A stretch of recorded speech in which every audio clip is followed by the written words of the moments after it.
News corridor प्रथम प्रसंग आम रखीचु कुआड़े गला काल बैशाखी जो भली भाव वर्षा हेबा कथा ता हेउनी पाणीपाग विभाग पूर्वानुमान करथिला जे आसंता 16 तारिख बेलू वेस्टर्न डिस्टर्बांस प्रभाव में वर्षार परिमाण बढ़िबो बोली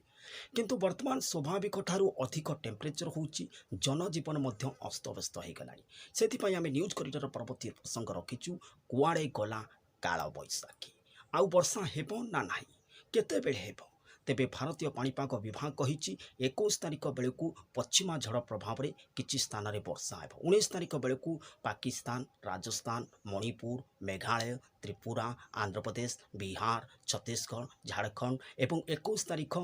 3टा बेलू ओडिशा उपकूल में किछि स्थान में स्वल्परू मध्यम धरण वर्षा हेबा सहित कालबैशाखीर वर्षा पूर्वानुमान करिछि भारतीय पाणीपाग विभाग एथिपाई तातेरु टिके निस्तार मिल पारे 21 रु 25 जाए भल वर्षा हेबो बोली भारतीय पाणीपाग विभाग पूर्वानुमान करिछि देखिबा रिपोर्ट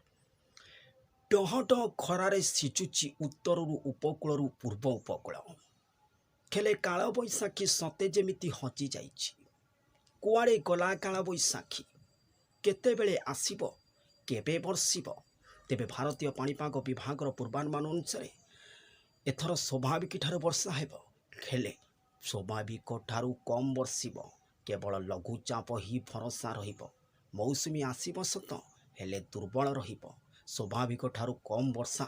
केउ जगार मरुड़ी आशंका तो केउठी प्रबल बर्षिबो केउठी मरुड़ी कराइबो एभली किछि पाणीपाग रहिबो 2023 रे तेबे कोन हेबो से एथाए कोनोसी पूर्वानुमान करिनि भारतीय पाणीपाग विभाग।